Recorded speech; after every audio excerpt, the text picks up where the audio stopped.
வீட்டில் விளக்கே கிடையாது. அப்போல்லாம் வந்து எப்படி படிக்கிறதுங்கிறது சிமிலி விளக்கு வச்சு தான் படிக்க முடியும். அது அந்த காற்று அடித்தா தீர்ந்து போயிடும். அடிக்கடி நம்ம தீப்பெட்டி கொளுத்தணும். அப்போ வந்து இந்த தீப்பெட்டி வந்து 10 பைசா, கிளி தீப்பெட்டி அப்படின்னு சொல்லலாம். ரெட்டைக்கிளி தீப்பெட்டி 10 பைசா. அந்த 10 பைசா வாங்கினா அடுத்து வெங்காயம் வாங்க காசு இருக்காது.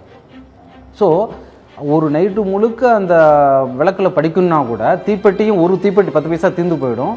அந்த சிமிலி விளக்கில் மண்ணெண்ணையும் தீர்ந்து போயிடும்.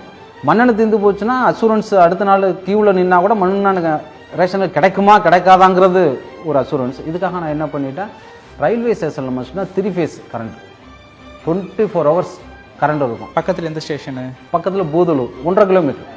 நாங்கள் இருக்க அந்த கிராமத்துலேருந்து இந்த பூதலூர் ரயில்வே ஸ்டேஷனுக்கு 1.5 கிலோமீட்டர். அதுக்காக நான் என்ன செஞ்சிடறேன், காலேஜில் வந்த பிறகு நான் ரயில்வே ஸ்டேஷனுக்கு போயிட்டு ஒரு பெட்ஷீட் எடுத்துகிட்டு போயிடுவேன். பெட்ஷீட் எடுத்துகிட்டு போயிட்டு அந்த ரயில்வே ஸ்டேஷன் மாஸ்டர் இருக்காங்க, அதுக்கு முன்னாடி அங்கே தான் வந்து